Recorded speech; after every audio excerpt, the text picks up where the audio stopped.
Hi everyone, what's up and welcome back to my channel. Today I am starting a brand new review series all about Spider-Man in anticipation for Spider-Man No Way Home.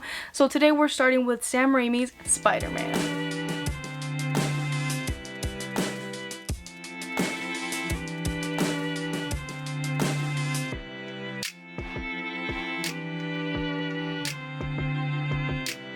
Hi everyone, I hope you guys are having an awesome day today. I'm super excited to start this new review series so that we can count down and be excited for No Way Home. I'm just super excited for that, and I hope you guys are excited too. Let me know down below what your favorite Spider-Man movie is. I'm really excited to hear that. And I kind of just want to start off this review before I get into my thoughts, just saying my background with this movie. So I actually haven't seen this movie since I was a little kid, and up until I rewatched it for the review series. But Spider-Man and I didn't really fully get into superheroes till I was a little bit older, but when I was a kid, and Spider-Man was one that I remember seeing vividly as a little kid, but I didn't remember too much of it, and now rewatching it, being an adult, it was so much fun seeing this. I can't believe that I didn't watch it more growing up. I just remember seeing it a handful of times as a kid, but now that I watch it as an adult, like, this movie is really great, and I'm just excited to dive into everything that I love about it and Sam Raimi, because that's a really big reason why I think this movie works so well. So let's just dive in and talk about Spider-Man. When bitten by a genetically modified spider, a nerdy, shy, and awkward high school student gains spider-like abilities that he eventually must use to fight evil as a superhero after tragedy befalls his family.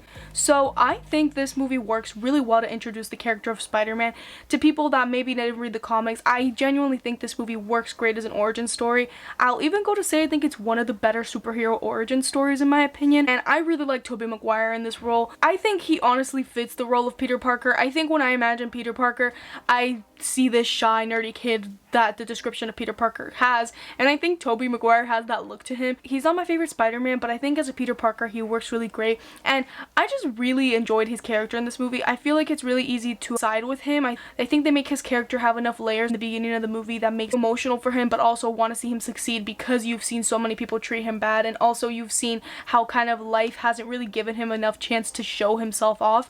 And then it also has a really interesting layer to it when people start paying attention to Spider-Man, and that's one of my favorite aspects of the Spider-Man story. You have this character Peter Parker, but you also have this character of Spider-Man, and it's essentially the same person, but people have different reactions towards it. And I think this movie also does a really good job at already showing us in the beginning, early stages of people's opinions of Spider-Man, whether good or bad. Mostly in the movie it's good, but you do see like some people that think he's a menace, some people think he's the one doing it himself. A police officer is like, oh, I'm gonna arrest you, and Spider-Man like says, no, I won't be back, chief. Like moments like that where you already start to see things that are gonna cripple up in the franchise later on, which I think is super interesting, and I really enjoyed that this movie sets that off the bat. I also like the family dynamic in the movie. I do think they could have maybe done a little bit more with Aunt May and Peter Parker in this particular movie. In my opinion, I think him and Uncle Ben work pretty good.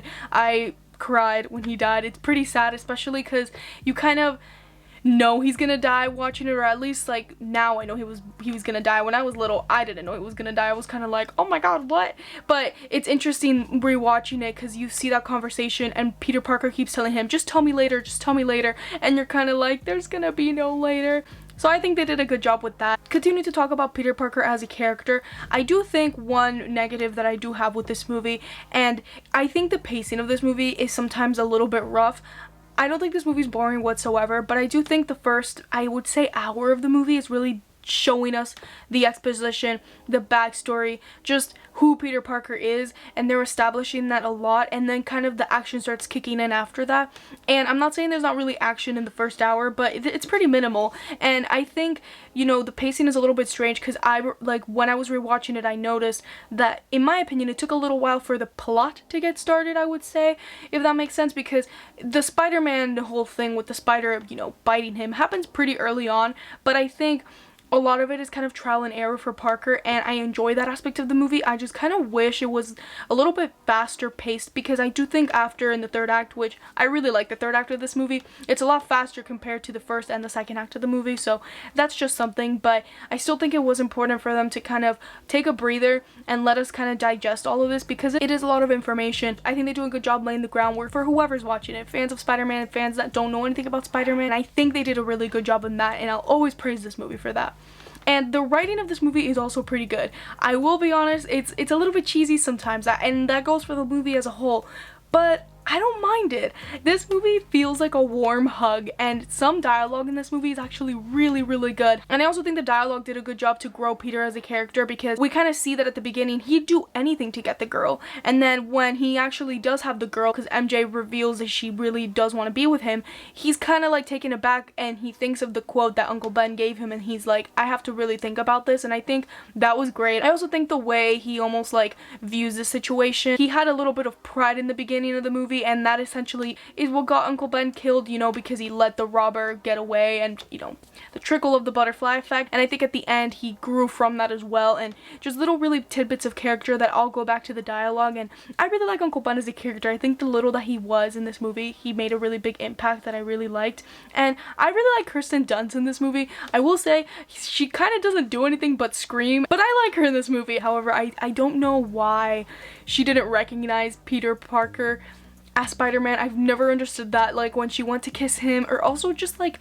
hear his voice. And I do want to talk about Sam Raimi's style, because I think it's really, really cool, and he's a director that I really like. I love his movies like Evil Dead, and I also love Drag Me to Hell, and I just essentially really like his movies. And I think in this one he just really makes his style pop. I like seeing a superhero movie have their directors and filmmakers, cinematographers just do their work and kind of show their style. I feel like with Marvel movies, you kind of have the same style a little bit over and over again. I think we're kind of getting rid of that in this phase 4, but I don't know if you guys get what I mean. It was really refreshing just to see this movie, I guess, amidst all the MCU projects that we haven't seen, the formula, because this one is very much different than the formula. It feels very much like a comic book movie. That's why it's cheesy, that's why it's campy. I love it for that. And Green Goblin is really great. Willem Dafoe, he does a good job here as well. And I really like a lot of the sequences. One of my favorite is the mirror scene. That's literally one of my favorite scenes ever in this movie. All in all, guys, I really like this movie. I think it works really great as a comic book movie, as an origin story, and as a great start to this trilogy. And I'm going to give this movie an A. Let me know what you think about this movie down below. I'd love to hear all about that. Thank you guys so much for watching today's video. I hope you guys have a splendid afternoon, morning, day, whatever, whenever you guys are watching this. And I'll see you guys in the next one. Bye, guys.